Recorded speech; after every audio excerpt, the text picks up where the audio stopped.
Big Buck Registry's Big Buck Podcast, episode number 52, Mark Kenyon and Wired to Hunt.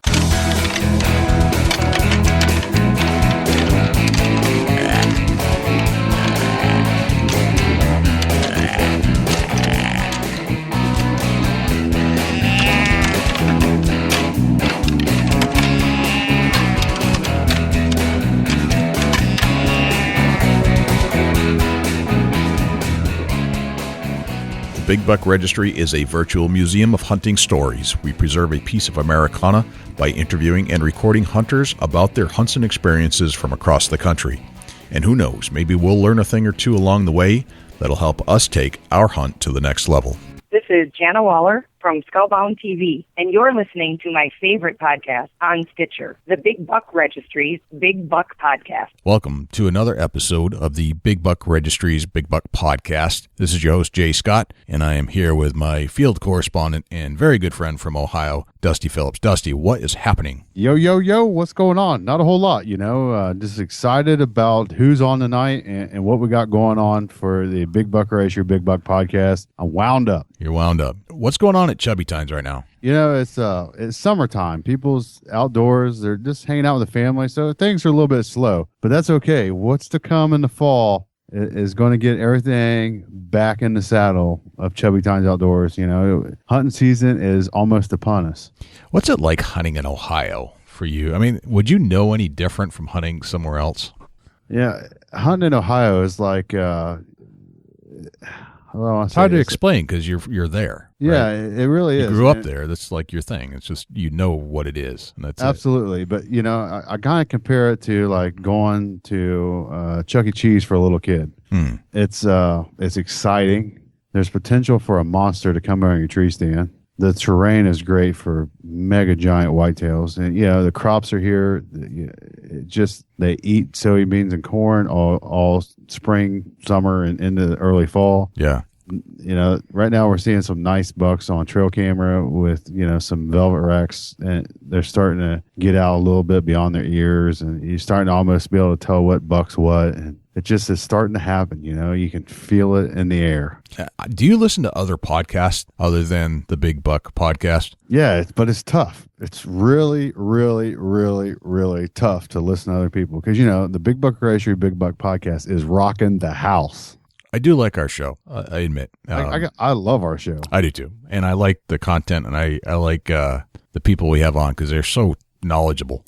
Right. I tell you probably the best thing that I like about it is the people that listen and join us every weekly. Right. That's what I love about the show. It's not just about us. That's not what we're saying. Yeah. We're doing this for you, the person listening right now. And, well, I'm doing it for me too because I like to talk to other people about deer hunting that know a heck of a lot more than I do, which right, is, you know more about deer hunting, big deer, than I do, that's for sure. So you're saying you're the best deer hunter in America. Is that what you're saying? In my own mind, yes, but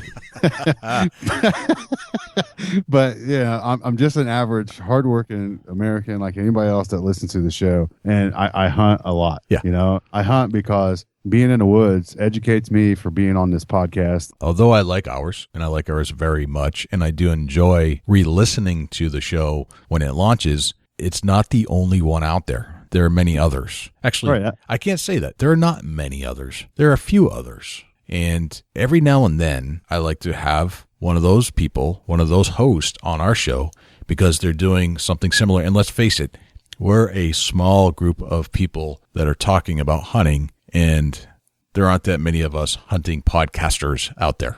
Right, but it seems like every time we run into a hunting podcaster, they're awesome.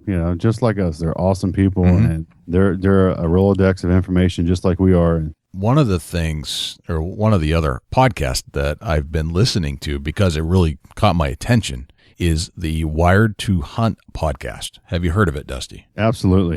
Great podcast and great content. They're headed in the right direction. Right. It's another one that you should check out. Give them a review. No different than us. We need your reviews just because we like to hear what you have to say about the show, good or bad. Give us a review, give us a star rating. And we're shooting for 5 stars because we're trying to put out the best content that's possible. And, we got a 4-star the other day. I think it was a mistake. Yeah, but that makes us work harder for what we do. Yeah. Yep. We don't want it given to us. We want to earn it. Right.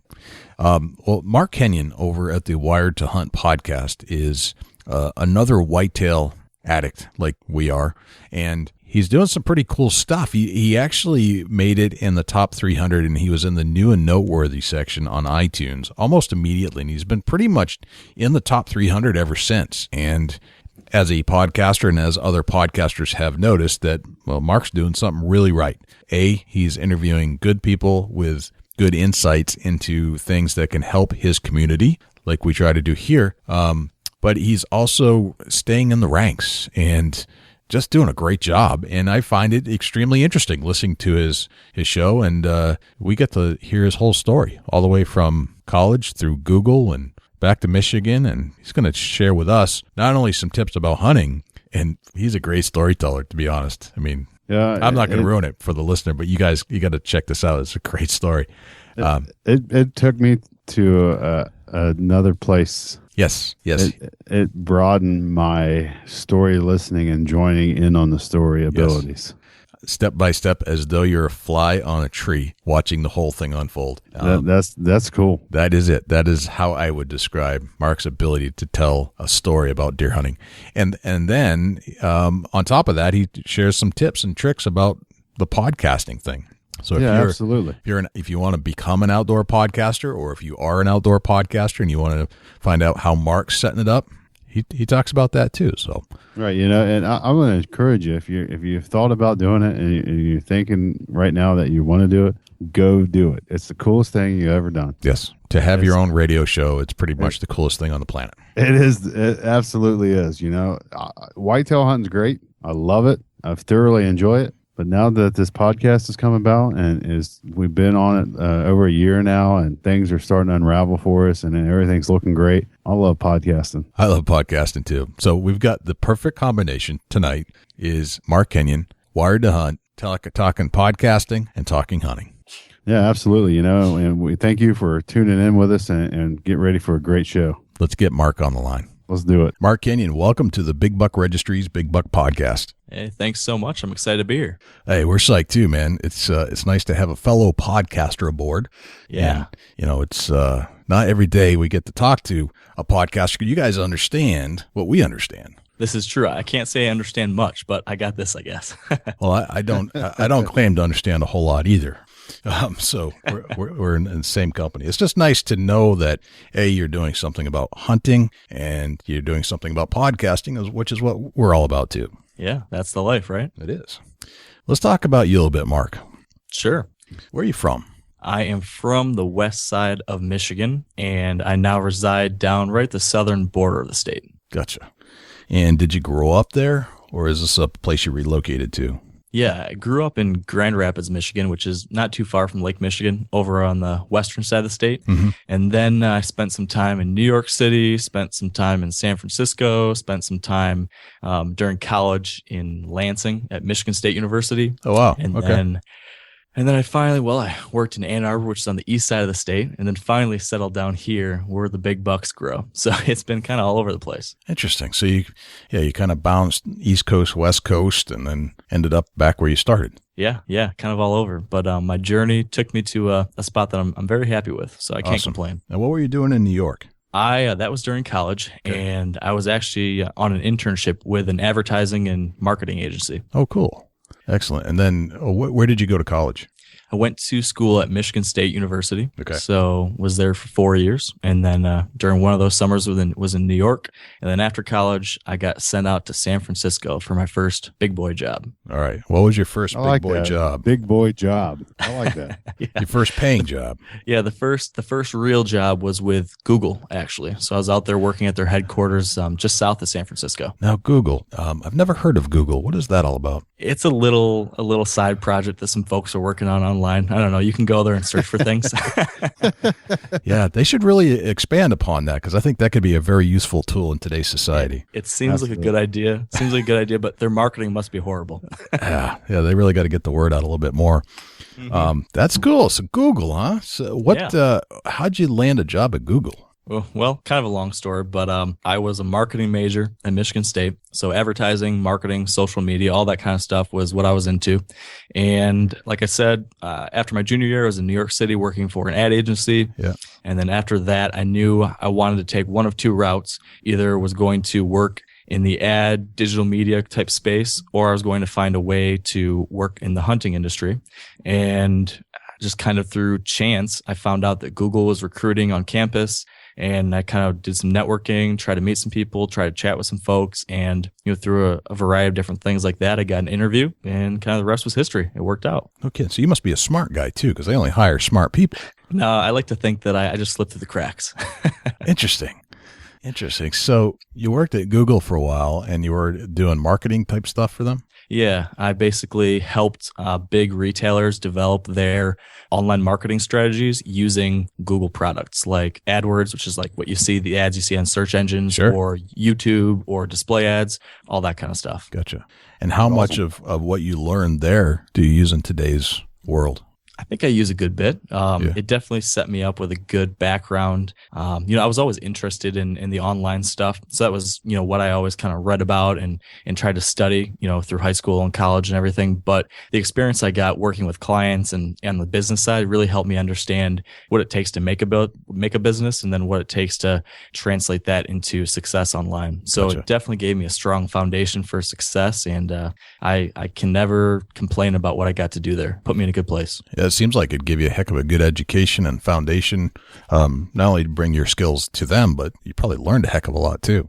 Yeah, no, absolutely. And at the same time, I also learned what I didn't want to do. And so it was a great experience, and it pointed me in the direction where I am now, and that I'm very, very happy with. I'm going to throw this out there. Perhaps the reason that you didn't stay with Google is because none of those computer guys wanted to go hunting with you. I could go on for days about the interesting people I met and how very different I am than most of the people I worked with. I knew it. I was definitely one of a kind. When I was out there in San Francisco at the headquarters, it was really kind of out there. People had no idea what I did. And there were actually a lot of people that are kind of fascinated with it and just would ask me all sorts of different questions. And this is kind of going off on a tangent, but it's kind of a funny story. That's cool. I like to think I'm a decent storyteller. And so we were at this little potluck thing with a bunch of different people that I was working with. We'd all started working at Google at the same time.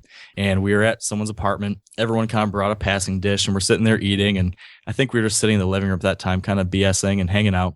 And someone asked me something about hunting. And like I said, they were always kind of fascinated with this crazy thing I did, and this guy who liked to be out in the woods and, wasn't scared of the dark. And they wanted to hear a hunting story. So I tell them, okay, yeah. So I tell them, all right, I got in a lot of detail. I won't give you guys the whole spiel here, but I made a really long story of this, talking about this morning I climbed, walked through the woods for an hour and a half, trekking through hills and swamps, and finally got to my tree stand. I climbed up step by step, got up there, and the wind was blowing. There was a north breeze. It was 22 degrees, et cetera, and talked about how this deer was coming in, a great big buck. And as he started coming my way, I grabbed for my bow and I knocked it off of the hanger. So I had no bow and arrow, but this deer was walking right towards me. And of course, my heart's beating a million miles a minute. I've got sweat kind of dripping down my brow. I don't know what to do. And then all of a sudden, instincts took over. And as the buck got one step closer and another step closer and another step, I slowly pulled myself around the backside of the tree and started lowering myself step by step down the tree. And finally, the buck got right to the bottom. I dropped from the tree, wrapped my arms around his neck, pulled him to the ground, and slit his throat. And they all just looked at me. Their jaws dropped. Their eyes were huge. And I don't think anyone said anything for 20 seconds. They just stared at me like, who is this man? Right. And then I just started to laugh. And gotcha. They realized I was full of it. But I was able to pull a lot of fast ones on these guys. I bet. Yeah. I mean, those guys are wicked smart, but sometimes it's kind of easy to, they're very actual, so yeah, you start telling them. Great people. Lots of great people, learned a lot. But a lot of folks just came from very different backgrounds and had very different interests than me. So it was a good cultural experience, I guess I would say. Yeah. I was half expecting you to say I was playing my third game of Big Buck Hunter or something. What's funny is, at the office I worked at for the past 4 years, I resigned this past October from there. But I was there for 4 years at this office, and just the other day, one of my old coworkers sent me an email, and it's a picture of Big Buck Hunter. They got the game Big Buck Hunter at our office now, and it had to be after I left. I couldn't believe it. That's a great game. I know. Yes. Maybe I'm thinking maybe it was maybe they missed me and they wanted a little bit of Mark Kenyon back at the office. I don't know. I'm sure. Maybe they had that like in the workings and like they thought that you'd be there for it and they were trying to get it there for you. Right. Just took too long. Yeah. So you go from Michigan to New York on an internship. And did you hunt in New York at all? No, I was just there for the summer. But that, because of the fact I was there for 3.5 months or something along those lines, I was living in Manhattan, in a little kind of cinder block dorm room apartment. It was kind of awful. And I was really dying for the outdoors. I couldn't do anything, I couldn't be preparing for hunting. I couldn't be shooting my bow, couldn't be doing anything like that. Right. And that was kind of when I got the idea of starting Wired to Hunt. And so maybe that's something we'll talk about later, but that's kind of when I realized I needed a fix. I needed a way to release my deer hunting tension. Yep. And so that's what kind of spurred all this. Gotcha. Now, you didn't try to take out any of the squirrels in Central Park or anything like that? I hear they're as big as whitetail. Yeah, no, they're tempting. Would have been good over a fire, but did not give into that. Gotcha. All right. So then you go to California. What about the hunting in California? Did you do anything out there? Yeah, same as New York. I didn't. I was out there for, again, a relatively short period of time. And this was the year following that New York City internship. So it was just really focused again on just starting my career. But this was during the fall this time. And so I'd kind of been exploring this idea of doing something deer hunting related online the summer before. I started this thing and kind of toyed around with it during that next 12 months. But now I'm graduated. I'm living in California. Again, it's like October 1st. I can't hunt. I don't know anyone who wants to hunt. The people I was, working with wanted to go to art museums. I wanted to go into the mountains. Right. It just, again, I needed something to get my fix. And so that's when I really doubled down and just pretty much became a hermit. I would work during the day and then I'd come home at night and I'd write and I'd do all these different things about deer hunting. Yep. And then when I got to come back in December, back to Michigan, that was when I, got back into it. Gotcha. Now, how old were you when you finished up in California? I guess I would have been 22. 22. Gotcha. I think 22. So you're 22 years old. You're jonesing for a hunt because it just isn't happening as routinely as it would have if you were in Michigan, right? Yep. So you make it back to Michigan, and you've already got this plan down for starting some kind of online hunting something. Is that accurate? Sort of. Okay. I actually started it while I was in New York the year before. You did. Okay. But it was a very basic model. I just kind of started this website, posted a few things. Over the next couple months, I posted an article or two, but it was mostly just kind of toying around with it.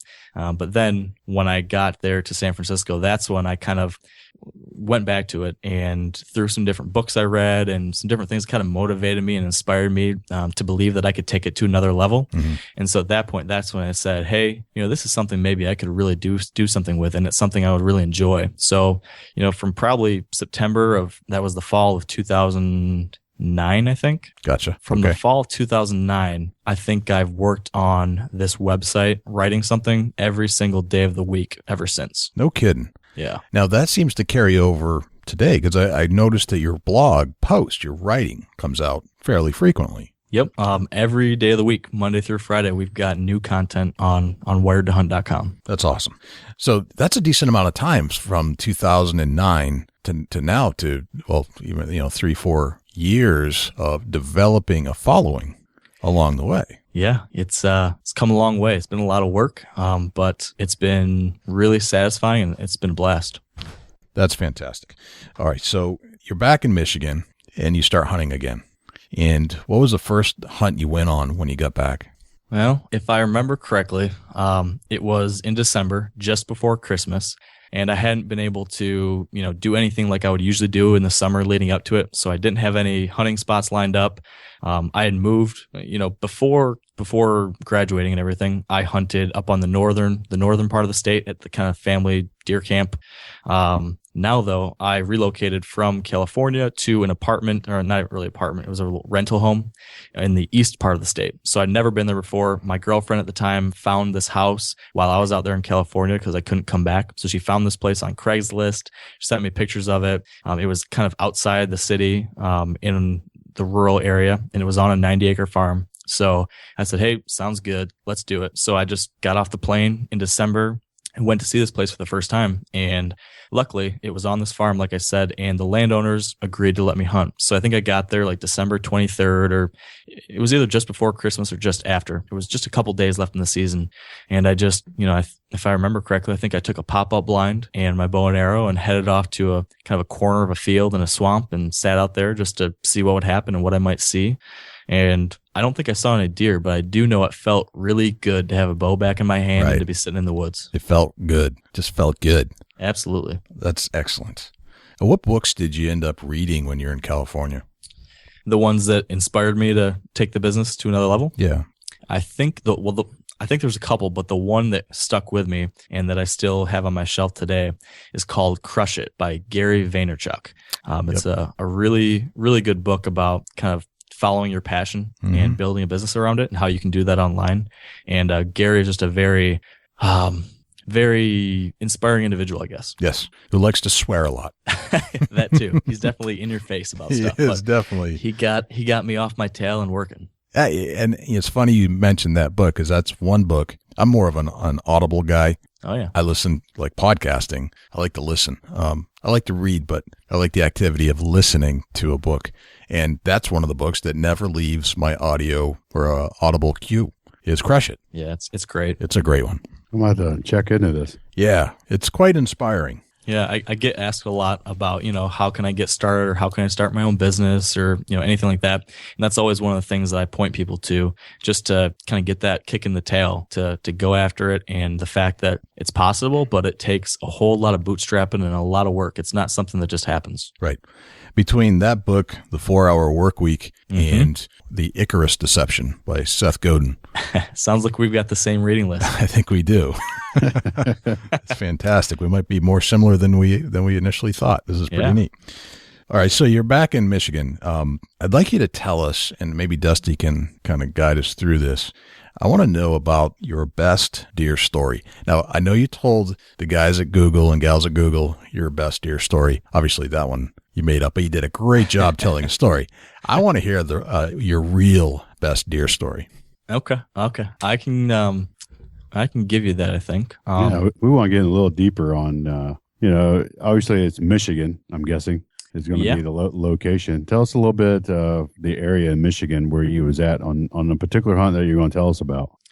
Sure. The particular hunt is so interesting to me and maybe to you guys because of kind of what all led up to it. But this was in southern Michigan, very near to where I live now. Like I said, not too far from the Ohio border. It had been over the course of several years of hunting for a specific deer that led to this one day. Tell us a little bit about the weather conditions. Maybe give us a date of when this took place. Yeah, it was December 16th. And it was actually last winter. So December 16th, 2013, we had been getting snow for the past 3 or 4 days. We had a big cold front come through, I think, on the 11th. And we had snow every day from the 11th through the 15th. Really cold, if I remember right, probably in the 20s, maybe even the teens. Blowing snow, windy. And I had been out each one of those nights after the 11th. Went out the 11th, had a good encounter, almost got a shot at a deer. And then on the 16th, the wind died down. It was still cold. There was probably 4 to 6 inches of snow on the ground and bluebird skies. Bluebird skies. That makes it that much colder. It seems like when there's bluebird skies and cold temperatures outside. It was chilly. Yeah, for sure. Leading up to this, I want to get in a little more detail. How long have you been hunting this particular area? So this area was one of the first places that I started to hunt when I relocated down to this part of southern Michigan. So it was my 3rd season hunting down here. Right. And this is on this 90-acre piece that you found on Craigslist. Is that correct? So this is actually not that one. When I first left California, I moved outside of the city of Ann Arbor, which is on the east side of the state. Right. And then after being there for a couple of years, maybe a year, I moved then down to the southern part of the state, about an hour farther away. And that's now where I live now. And that's where this property was. Awesome. How many acres are we talking? Coincidentally, no. one of the properties I hunt here is also 90 acres, but the property where this hunt actually took place was 110, I believe, but it was nearly connected to the same 90. There's one chunk that I hunt, and I've got permission on several different parcels within this square, and I'd been seeing this deer on the main parcel that I hunt the most for the past 3 years. And then I ended up, though, capitalizing on that hunt on the other side of the block on the 110. Right. Get in a little bit more of your gear. Let's break down kind of what you do as a setup for your hunting in Michigan. Tell us a little bit about the landscape. What kind of trees are there? And are you hunting in a crop field, or where are you at there? Tell us a little bit about that. Sure. This was a unique setup, not what I would usually have. But I had gotten some intel the day or a couple days before from a neighbor who'd said that he'd seen what he thought was one of the bucks that I'd been targeting coming out to a crop field next to his property. And that crop field, I had permission to hunt, but I hadn't hunted it barely at all that year. And the only time I had hunted it, I had hunted different parts of it back in the timber with just a portable tree stand. So I didn't have any permanent stands set up. I didn't really have anything out there at all. So usually I've got a lot of different permanent stands hung up all over my different properties. I'm usually, 20, 25 feet up in a tree, back tucked against some nice cover or something. But in this case, all I had to work with was I knew that this buck was coming out into a cut cornfield, kind of secluded, but it was a cut cornfield. And I knew that there was a kind of a big block of cut corn, and then there was a big block of timber. And from, what I'd learned in the past and what I knew about the area, I knew that these deer were bedding back in this timber. But the tricky thing was that this cornfield was up on a hill that sloped down into the woods. So if you came up to the edge of that cornfield, you would be very easily seen from anywhere in that woods. So I was concerned that if I tried to walk in there, any deer that's bedded, in this case, since there was snow, since it was late season, I knew these deer, at least the does, would be bedded pretty close to the food source. So I knew that if I came over this hill, I'd get seen, they'd spook out of there, and the hunt would be worthless. So right. I realized I had to kind of go outside of the norm, and I actually crawled along the side of this hill on the edge of the timber on all fours for probably 100 yards, give or take, something like that, so that I would stay below the line of sight. And then right when I got to where that hill started to turn down towards the timber, again, because I was worried about doing too much movement, I didn't want to set up a ground blind. I didn't want to set up a tree stand. I didn't want to do anything to possibly, show myself to these deer. And it's also good to note this is during muzzleloader season, so I had a muzzleloader. So I, like I said, crawled on all fours to just where this hill started to crest down. And I wanted to be able to see on the backside of this hill because this is where I thought those deer would be coming out. And this old field, there was what must have been from some guy, 30 years ago, had brought out an old office chair and an ottoman, and he must have been sitting there and hunting on the edge of the field. Well, there's now a rotted out ottoman on the edge of the woods. And so I just crawled up behind that, tucked myself behind that in a tree, and set up and hunted right there on the ground behind an old footstool. Well, that's a very interesting setup for sure, Yeah. It's amazing what previous years hunters leave behind that be a makeshift blind for yourself in an awesome location. It's like they did the scouting for you. You just got to get to that spot and find it. Yeah. I put a tremendous amount of time and thought and strategy into where I hunt and how I set them up and everything. But it's funny how sometimes kind of going off the cuff and freelancing like this, you end up finding a spot and kind of work with what you got, and it sometimes works out. Does the background of like Google Earth, does that play a role in your hunting strategies at all? Definitely. I use Google Earth all the time to do digital scouting when I'm looking for new properties, or when I, get permission on a piece. I'm using it all the time to plan out how I want to hunt, how I want to access the properties. Use it all the time. That's pretty cool. Yeah, being employed there previously, and you got the insight on what Google has to offer as far as scouting and things of that nature. Yeah, it's definitely one of the tools that I enjoyed the most that my former employer put out there. Would you say that that's definitely a necessity that you need to check into if you're going to be hunting a different area that you're not familiar with? I mean, I wouldn't say it's a necessity, right? People may do without it beforehand, but these days, now that it is available, I would never hunt a spot without first scouting it with Google Earth. And so what I usually do is I'm looking on Google Earth, I'm picking out different things based on the terrain and topography that would indicate, I think there should be some good activity here, or I think there should be deer bedding here, or I think they might be, feeding here. So I like to kind of map out those potential hot spots. And then when I'm able to get my boots on the ground, then I'll go on there and focus my scouting efforts on those spots that I already picked out as potential. And then I can confirm when I'm actually there whether or not, my instincts were right. All right, absolutely. Let's go a little farther. I want to know what kind of gear that you have on. Obviously, it's December 16th, 2013. It's cold out. There's 4 or 5 inches of snow on the ground. What kind of gear are you wearing, putting on before you head to the woods that particular day? Sure. I use Sitka gear hunting clothing. So I had on probably my insulating layer, which would have been what they call their Kelvin jacket and pants, which is essentially a Primaloft jacket and pant, real nice and warm. And then I had their Fanatic jacket and bibs over that, which is a pretty neat hunting setup. And then I'm going to interrupt you. Say the name of your hunting gear again. Sitka gear. Can you spell it? Yeah, Sitka. Like Sitka, Alaska. Okay, yeah. I just curious. That's something I haven't heard of. Jay, have you heard that? I have heard of it. It's I don't know a lot about it, but I have heard the name and I've seen some pictures of it online. Okay, yeah, something that's a new product to me. So awesome, Sitka. Okay, yeah, it's very nice stuff. It's they came out probably 6 years ago, give or take. And kind of the philosophy behind it was taking the technologies and fabrics and products that were being used in mountaineering gear and backpacking gear and stuff that people were using for technical outdoor sports and applying those technologies to the hunting arena because, 6-7 years ago, people weren't doing that kind of stuff. So Sitka gear came into the industry and they've been kind of creating this technical stuff. And since then, companies like Under Armour, First Light, a couple other companies have been developing stuff along the same lines, but it's really, they kicked off a trend, and it's some very, very nice stuff. So it definitely helps me out. Interesting. Yeah, very cool. Yeah, awesome. And it's they sell pretty much in different climate, different attire for different climates and everything. I'm guessing pretty much cover the spectra. Yep, they've got lines for different parts of or different types of hunting. So they have like a big game out west type clothing line, then they've got a whitetail line, and then they have a waterfowl line. And then for each one of those, they've got a different a variety of different pieces that kind of develop your layering system. So there's stuff for early season, there's stuff for insulating the middle, there's hard shells for rain and precipitation and stuff. So you're able to kind of adjust your layering system based on whatever climate or weather that you're hunting in. Awesome. Yeah, I'll have to check that out. And, the listeners need to check that out also. It sounds like a pretty good product. Do you do any kind of spray as far as scent cover, or do you take a bath in any kind of soaps? Do you do any scent control before you head to the woods? I do. I am pretty OCD about it. I do the scent-free shower, scent-free toothpaste, scent-free deodorant, really? Kind of the whole 9 yards. And then I wash all my clothing in scent-free laundry detergent.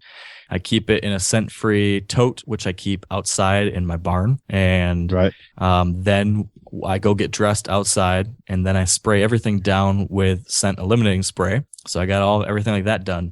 And then even when I'm out in the field, I also use a scent eliminating technology called ozonics to eliminate even more. So I definitely take scent control very seriously.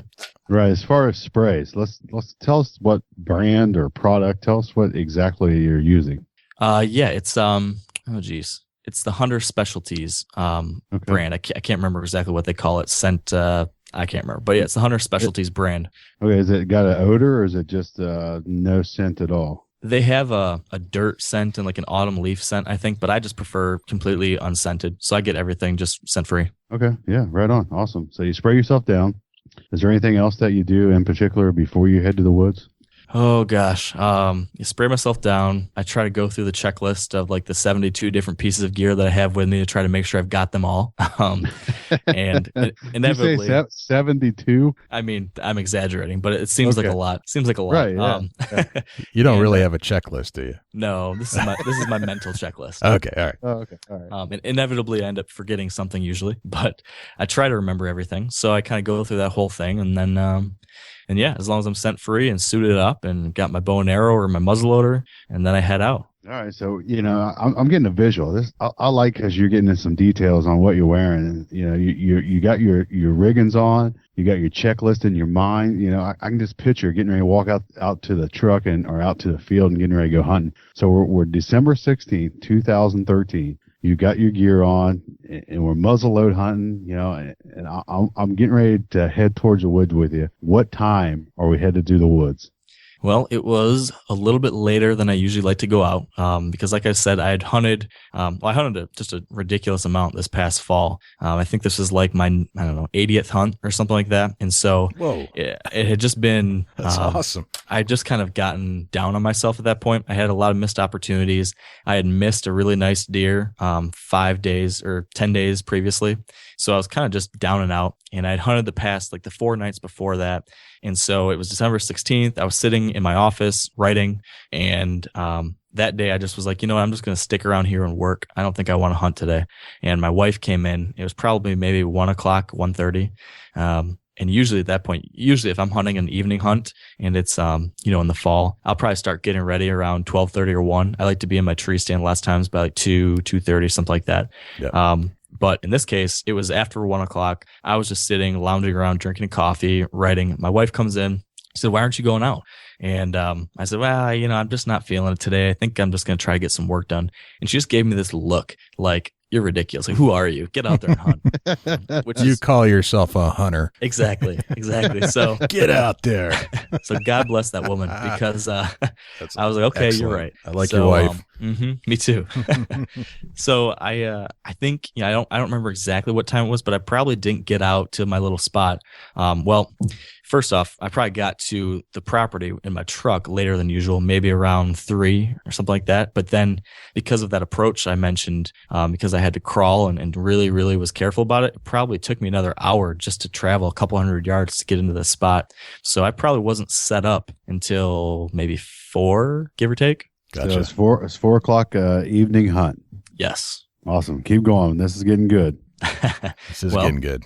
So, like I said, I guess I'll pick up back at the truck. I was at the truck, got my checklist, got my gear ready to go. And it also should be noted, I also self-film my hunts. So in addition to my regular hunting gear, I also had a tripod. I had a great big camera. I had all that junk with me. Oh, wow. Before we go farther, I'm going to stall you out. Tell us about your camera gear real quick. We got to get this out there before you get to the woods. Sure thing. What kind of camera are you running? Running a Sony AX2000. An AX2000. Highly recommended? Yeah, I like it a lot. It's more camera than what a lot of guys need if they're just self-filming. You can get away with a little the nice HD camcorders these days. But if you're trying to take it to the next level and you're willing to and interested in getting into the manual stuff, manual controls and audio and stuff, it's a great camera for that type of thing. I know a lot of guys that film TV shows with it. And so, yeah, it's a great camera for that kind of thing. Gotcha. So it's an AX2000. Yes, sir. All right. Awesome. All right. Get back into the hunt. Sure. So as I mentioned, I had to get to the backside of this hill. I crawled, or I walked in their ways. And then as I'm walking, I'm thinking, how the heck am I going to get back to the area where I know I need to be without spooking these deer?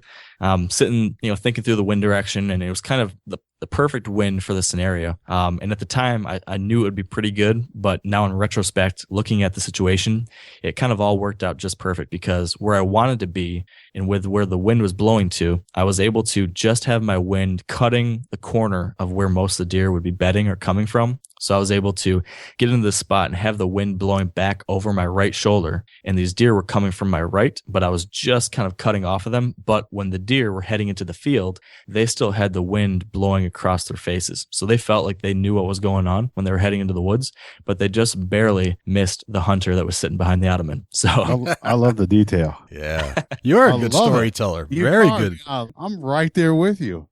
That's the awesome part. I'm literally like, we're crawling across this field right now. We're playing the wind. I'm right there. Keep going. I got it. Yeah. So I'm crawling, and I actually, some of the people that follow my website, Wired to Hunt, probably know this story too well because I wrote a short ebook in detail about this whole hunt for this deer over the past 3 years, and put together like a 45-minute kind of short film all about it. So if there's anyone who's heard the story before, I apologize, but I was, crawling along here, trying to be really careful down low. There's a lot of snow. And at one point I was fiddling with a glove fell off. I got snow in my hand now. And while I'm fiddling with all this, I ended up actually, again, I've got probably 30 or 40 pounds of gear and camera equipment, everything on my back. I actually tipped over and rolled down the hill a little bit. So it's awesome. Kind of a ridiculous scenario, but eventually I got to this spot. I kept fiddling with, where can I sit where I'm not going to be seen? But I also wanted to be able to be able to be sitting comfortably so I could have my gun rested up on my knees so I could get a shot, and so I could film and move my camera on the tripod in front of me. So maybe for another 10 minutes or something, I fiddled, kind of going back and forth between should I sit in front of this tree or kneel behind it. So first I went there, I sat in front of it. And again, I don't want to stand up because I'm right at the point where they could see me if I stand up. So I'm doing all this by crawling, kneeling, crawling, sitting, rolling over. It was, if anyone had seen it, they would have thought I was ridiculous because it was ugly, but it worked. So I finally got set up behind the tree, behind the ottoman, and I had to sit on my knees the entire time in order to be able to sit here because I'm literally on the backside of the hill still. So if I tried to sit down, I would fall over backwards. So I'm kneeling. I've got the tripod with the camera just in front of me. I've got my muzzleloader leaning against the small tree in front, and I finally was settled and ready to see what would happen. Tell us more. All right. Tell us more. So we're getting up to the money time here. What happens next? Sure. So the first probably hour or so was quiet. Pretty day. Did a little bit of filming. Just kind of tried to soak it in, enjoy the moment. Like I said, I had missed a deer about 10 days before, and then had hunted a few more 5 days after that through some tough weather. And like I said, had kind of been down and out. And I got to this point now. It's December 16th. I still hadn't killed a deer this year.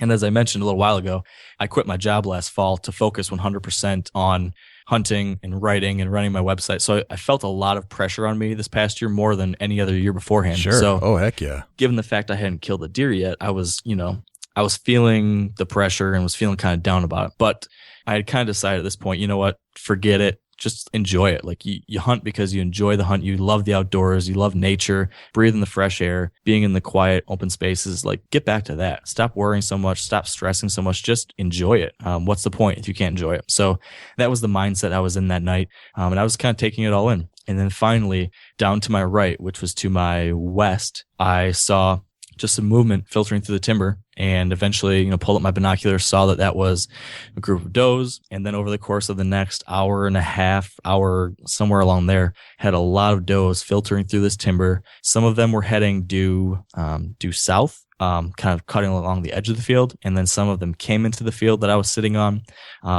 So I saw a lot of deer, probably in total, 25 deer, 30 deer, something like that. Lots of does. Excuse me. A couple young bucks came out, and then probably 20, 25 minutes before dark, maybe, I saw a single deer kind of just inside the timber that was bigger than all the others for sure. Excuse me again. And pulled up my binoculars on this deer. And right away, I knew who he was. This was one of the bucks that I'd been hunting on this farm and another couple farms, and that I knew very well. It's a deer. I dubbed him 6-shooter, and he wasn't the deer that my neighbor had seen the other day. It was actually a different one, but nonetheless, he was one of the deer that I was really interested in getting a crack at. So he stepped out, but was probably 200 yards away, and I had missed a deer, like I said, in Ohio earlier at probably like 150, and I told myself tonight, I'm not shooting anything long. I gotta just focus on getting a good shot at 100 yards or 120 yards or something. So I wasn't going to take a shot at him at this point. So I watched him, and he kind of stepped out in the field and then was on the opposite side from me and kind of cut across and then went back behind a hill. So I was like, great, saw 6-shooter again. That was exciting. But he's probably, going to keep feeding out this way, and I'm not going to see him anymore. So already at this point, I'm starting to think through, okay, how am I going to get out of here once it gets dark without spooking him? That's what I was worried about. But now maybe 5-10 minutes go by. I see him again, but he's heading back into the woods. He cuts back into the timber and then heads due south away from me. So he was 200 yards away, and now he's heading even farther away back into the timber. And at that point, I figured the hunt was done. It was awesome. He's a 5.5-year-old Michigan deer, really cool deer, lots of history. So it was great to see him. And I figured, that was that. And so I think, probably at this point, it was just to the point where there's maybe 5-10 minutes of maybe 10 to 15 minutes of shooting light still. But, when you're running a camera out there in the woods, your camera can only get good film, maybe up until 10 or 15 minutes of daylight left. And then it gets really grainy. So 6-shooter disappeared, heading off the other direction. I'm realizing, hey, it's getting pretty dark. I can't film much longer. And, there's a bunch of deer still in the field, and it seems like there's going to be a lot more deer coming in. I thought to myself, if there's any way I can get out of here now without spooking any more deer, without, a big deer coming out and me not being able to get a shot, but still spook him, I'd like to do that. So long story short, 6-shooter disappears. Most of the deer move off. So I decide, okay, I'm going to pack up my stuff and get out of here before I scare anything. Yep. So I packed up my gear. I put my camera equipment in the bag. I stood up. I set my gun against the tree. And then I had to use the wilderness restroom, and I had to use the tree. So this was probably, and this is kind of why this is such a great story, because of what happened here. This is probably now 15 minutes since I'd seen the big buck walk away from me after, all of me sitting there thinking about it, packing up. It's about 15 minutes have passed. And I stand up, take care of my business, and I look up and I see something step out of the woods right next to me. Like not in the field across where all these other deer were coming from, but from the same tree line that I was sitting in. A dark shape walked out 40 yards away from me. And I've been messing around with my camera equipment, messing around with all this different stuff, stood up, making a racket, it seemed like. And I turn and look, and there was no question about it. I mean, instantly, I looked at this deer 40 yards away. Couldn't believe my eyes, but it was 6-shooter. It was the deer I'd been hunting obsessively for the past 3 years that I had planned and meticulously strategized about how I could get a shot at him, how I could make this work. And then in this crazy moment, while, you always see like the picture or the coffee mug of a guy falling asleep or a guy going to the bathroom and getting caught with his pants down with a big buck. Well, right. This was actually literally happening to me. This was it. This was happening. This was it. But it's great. But instead of what usually happens in that picture, the big buck seeing him and running away, somehow, this buck stepped out. I saw him. And I was able to reach down slowly. He kind of looked at me as I started to reach down for my gun. My gun was leaning against the tree. He was just slowly walking out. I grab my gun, start to pull it up real slowly, and he turns, and kind of at this moment, we both like connected eyes. It was a really weird thing. Yeah. And I probably make a bigger deal of it than it really was, but because I'd had this history, like knew this deer, it was just a weird thing. I looked at this deer and I was like, holy smokes, I can't believe this is actually happening. I'd never been this close to him. And he turned away just for a second, and I pulled up the gun, rested against the tree, and pulled off a round. And that was that. That's awesome. That's a great story. That is a great story. So the deer had bounced around 200 yards away from you at different ends of the field, and then just somehow appears before you. Yeah.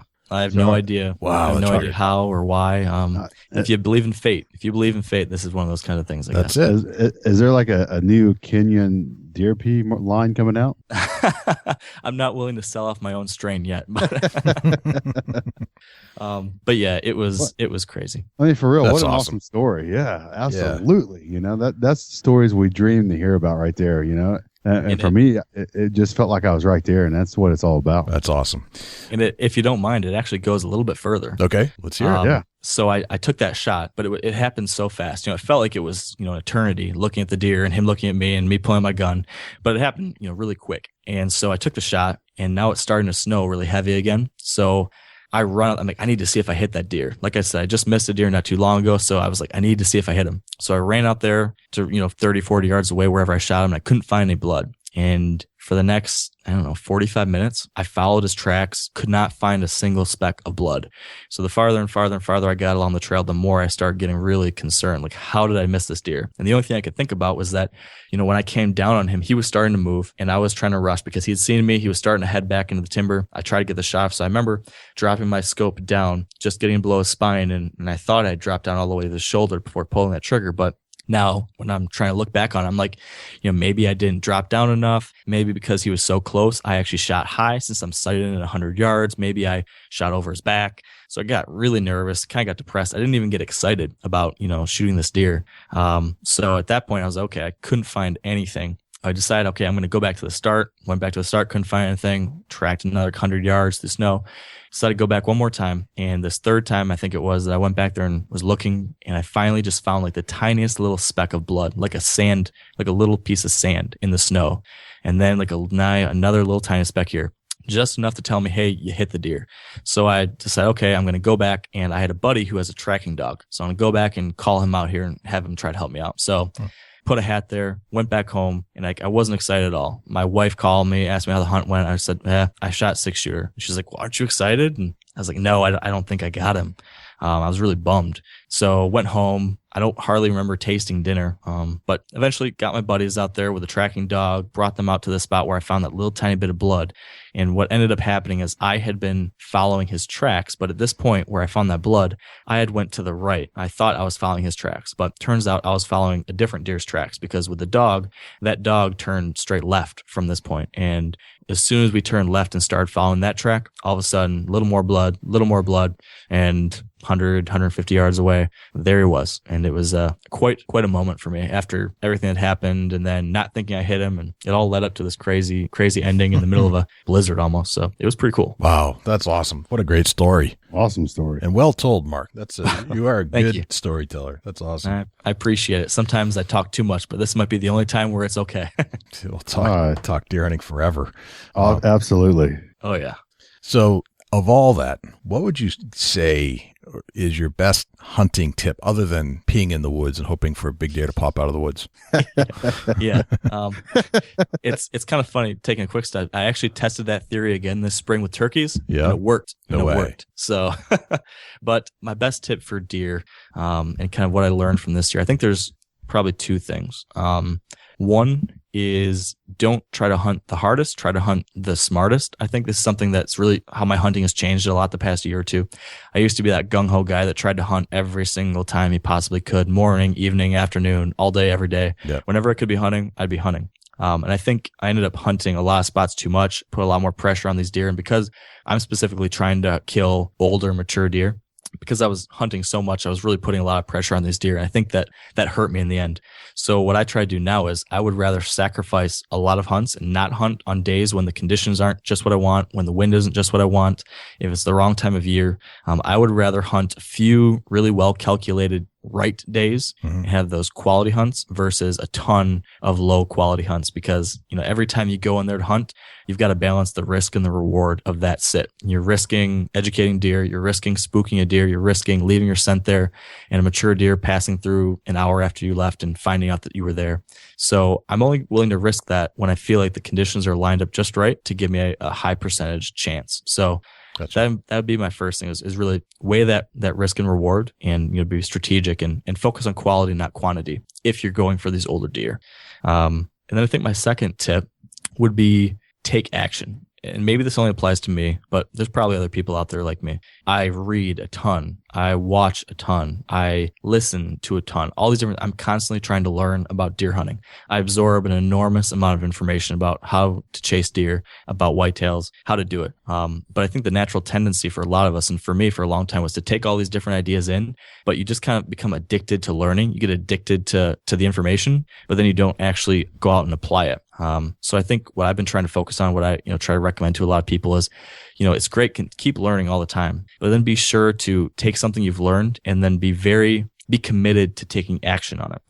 So, think about right now, this off season, of all the different things you've read in magazines or on websites or heard on the podcast, find one or two of those things that you haven't done in the past that you want to try, write it down, put a deadline on it, or find some way to make sure that you commit to it, and then actually, do it, do the work, whether that's knocking on a door to get permission, or whether it's, adjusting how your tree stands are set up, or whatever it is, find one or two actionable steps that you can take and really, commit to doing it. Find someone, maybe a hunting buddy, that can hold you accountable. I think that's a huge thing. I think people learn too much and don't apply it enough. So there's my spiel. That's awesome. No, those are great tips. Great tips for sure. Actually getting out and doing it instead of just absorbing it. That's a great tip. Yep. Yeah. All right, let's talk about Wired to Hunt a little bit. Your Wired to Hunt was what developed while you were in New York and California and you were writing, and it became a blog, correct? That is correct. All right. So you wrote a lot about hunting. And when did Wired to Hunt kind of take off? Well, I wouldn't say that I don't even know if it has took off yet, to tell you the truth. Okay. Because it has just been a slow, steady rise. There's never been like a day or a month or something where all of a sudden, MTV talked about Wired to Hunt, or Field and Stream posted about Wired to Hunt, and all of a sudden my traffic blew up and everybody knew about it. It was never like that. It's just been a slow, steady plod up and to the right for 5 years or 6 years or whatever it's been now. Gotcha. So I mean, every day of the week, like I've said, I've been writing new articles for the site. I've been working to promote it. I've been networking. I've been making connections. I've been sharing what I've learned. I've been talking about my failures. I've been talking about what I learned from this person, sharing this tip or sharing my stories. And, over the course of those years, eventually went from a personal blog, as what it started in New York to in San Francisco. And I said, hey, I could maybe make a business out of this. But then for the first 2 or 3 years, I never made a dime from it. It was just, and that was on purpose. What I wanted to do is I wanted to build Wired to Hunt up to a level high enough where I could, where I could get interest from the types of brands and the companies that I really wanted to work with. Yep. Because I'd been using their products in the past. I didn't want to be that website that had, these random junky display ads for Joe's Buck Pea or something. If I was going to have an ad, or if I was going to work with a company, or if I was going to do anything, to monetize the site, it had to really, really fit into what Wired to Hunt was about. It had to really, really give value to my readers, and it had to be that right connection. So, like I said, 3-4 years, it wasn't a business. It was just building towards a business. Gotcha. And then, as I started building this following on Wired to Hunt, started meeting a lot of people within the industry, started getting connections with magazines. I've started writing for a number of the nationally published whitetail hunting magazines, and that's helped. And, now I'm got to the point where in October, like I said, I was able to resign from my day job and, support myself 100% from Wired to Hunt and my writing and different things like that. That's awesome. That's a great all-American business story where you can actually make a living doing what you love.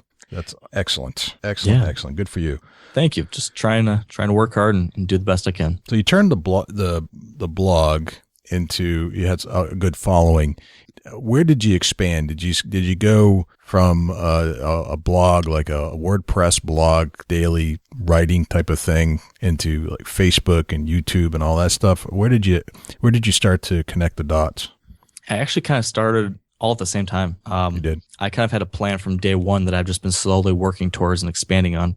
I started a WordPress blog in New York, and when I made that transition and started, deciding to make it a business, or to have the goal of making it a business someday, I bought my own domain name, moved over to a WordPress.org blog and put a more professional theme on there. And at that point, I created a Facebook page and a Twitter account and a YouTube account. When Instagram came out, I created an Instagram account.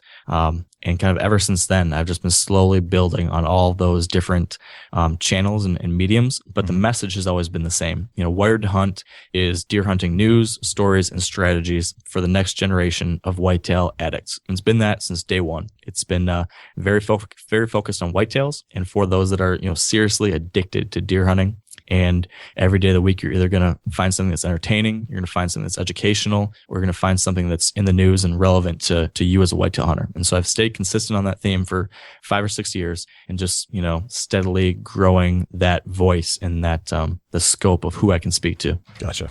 And as far as your goals, you've gotten this to a certain level in that amount of time.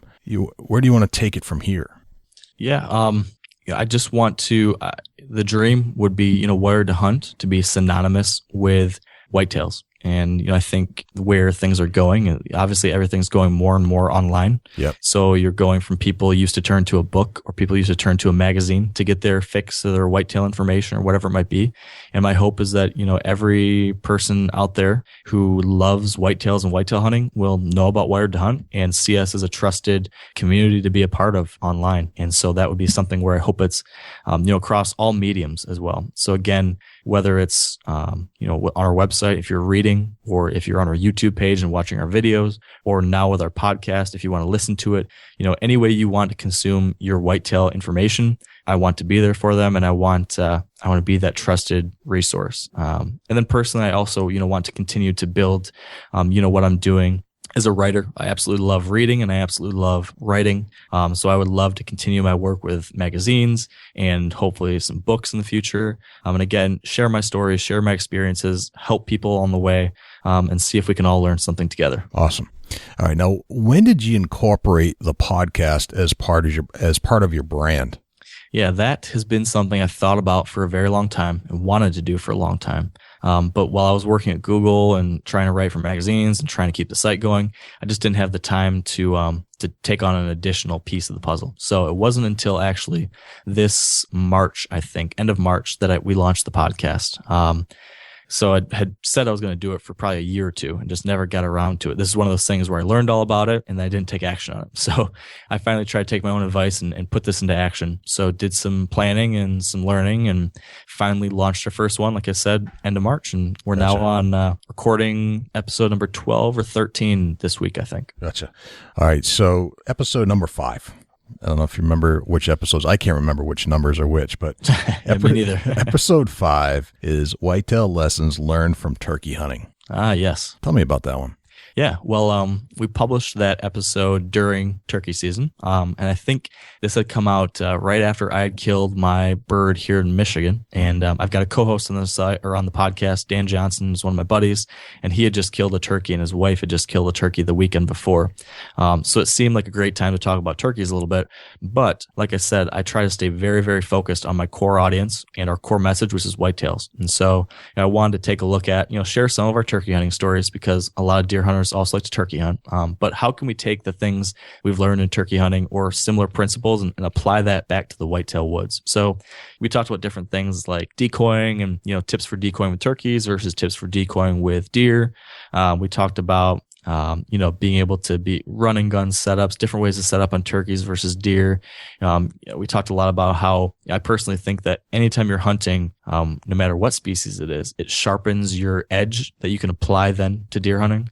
I think, dealing with the pressure and the excitement and intensity leading up to a shot, I think the strategic, the things you need to do to build a strategy to hunt an animal, no matter what it is, it all helps kind of work that muscle in your brain that then applies to deer hunting. And so we talked about different things along those lines.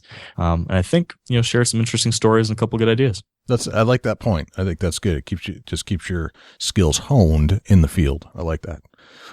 What's your setup like? And we talked about like the gear setup for your hunt. And I'm hoping that this show draws in some outdoor podcasters too, to help each other learn from our setups and things like that. What's your setup like in your studio for your podcast? Yeah, it's relatively simple.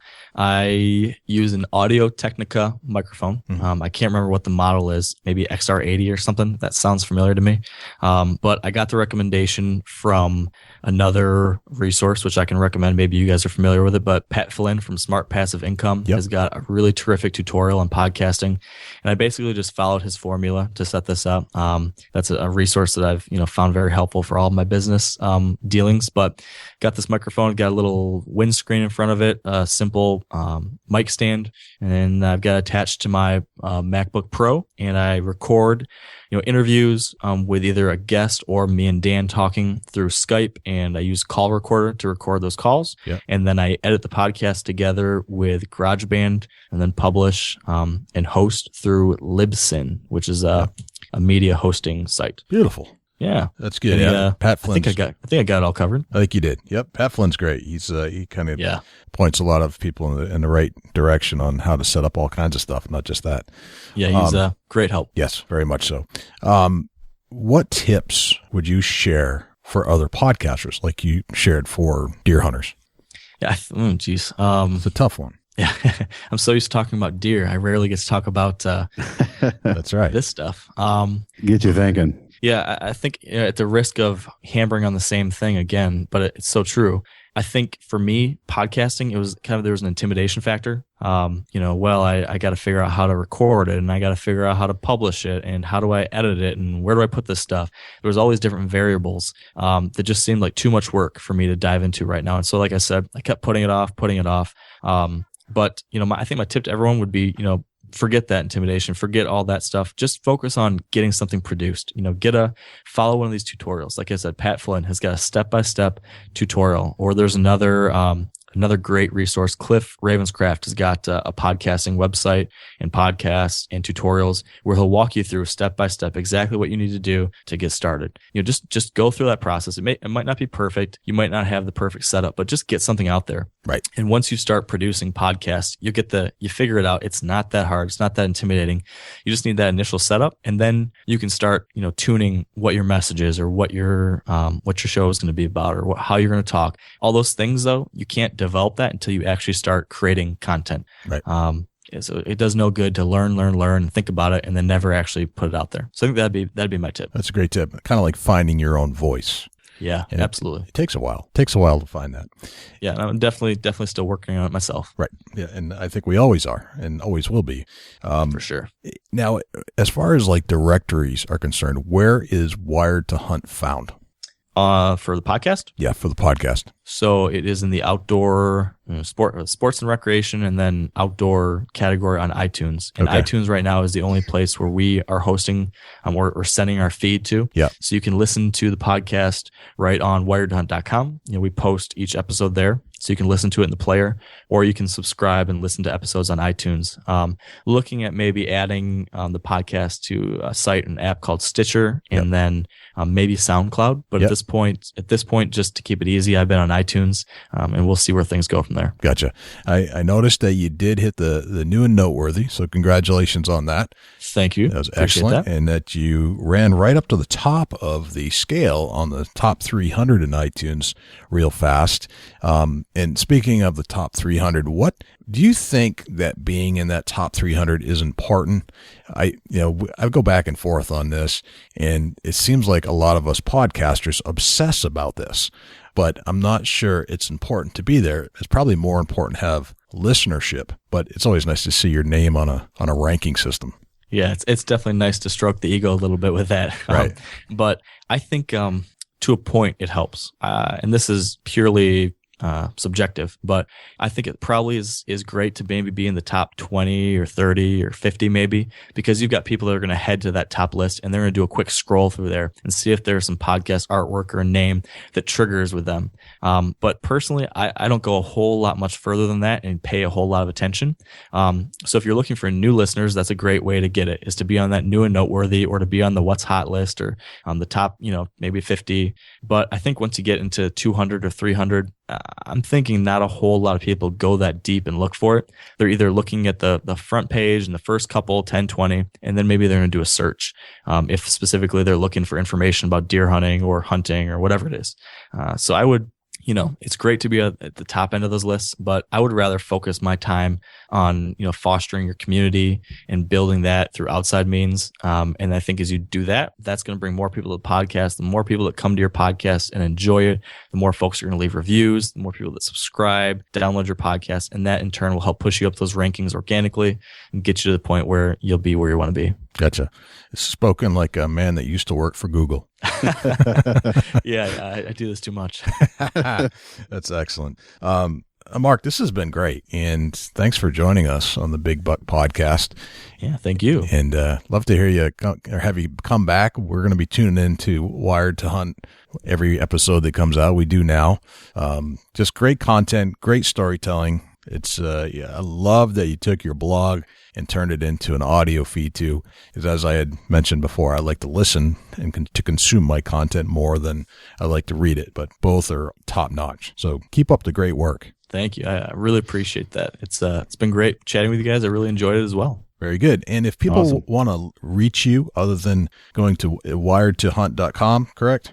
Yes, wiredhunt.com. And then we also have a Facebook page and Twitter account. All that's, facebook.com/wiredtohunt or twitter.com/wiredtohunt, YouTube page, etc. They can see what we're producing there. And then if they actually want to reach out to me personally, the best way to do that is through the contact form on wiredtohunt.com. And they'll be able to reach me directly. And I read every email, respond to every email, and always want to help if I can. That's fantastic. Thank you, Mark. It's been a pleasure. We'll catch you again. Maybe we'll even catch you in the woods sometime. Hopefully you won't be peeing when you are. Yeah, let's make sure that's not what happens. All right.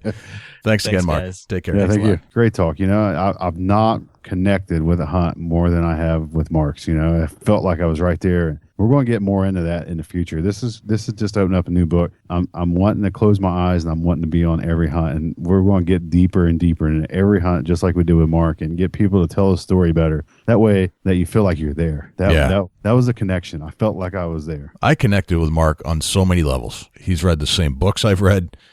He's watched the same shows I've watched. He understands the internet. I connect with that man more than I ever thought I would. And he's doing podcasting about hunting. I mean, there's just, I don't know. We're one of the same cloak, I think. I love his storytelling abilities. You know, I swear, it's literally like you were a bug on his shoulder watching this whole thing happen. That was cool, wasn't it? It was awesome. And thank you to Mark Kenyon again from a Wired to Hunt podcast. Learned a lot, and just a fantastic guy. Keep up the great work. We're going to keep listening to your show. Next week, though, we've got Johnny King, part 2. And this time, Jay Fish, thank you for doing part 1. This time, we've got the man himself, Johnny King. Yeah, be ready for that. This is going to be an awesome, awesome show. And we're actually going to sit and listen to Johnny King himself tell the story about the world record king buck. Yes, the hunt as it unplayed, as Johnny partook in it that day.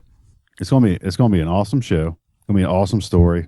You don't want to miss it. Nope. Dusty, what is going on at Chubby Tines, and how can we reach you over there? Facebook.com/Chubby Tines Outdoors. Submit your photos and get in. I've got a lot of stickers I'm giving away. Just got some new ones in the mail. Oh, nice. Check them out. They're flying out the door. I think I shipped out 25 over the weekend. Wow. How do we get one? How do we get a sticker from you? Yeah, I try to do some kind of little contest, something fun, a little activity that you can get involved with, whether it's like the sticker picture or submit a photo of something you harvested. It's just something fun to get in on a little contest, and the stickers are always free, and I mail them out for free. You win them. You got a sticker coming, I'll guarantee it. If it don't show up at your door, I'll send you another one. Nice. That's very cool. That's a nice giveaway. Yeah, it's fun. It's a little something that gives you a little advertisement for me, but yet if you like Chubby Tines Outdoors, you're part of it. Right. You're submitting photos.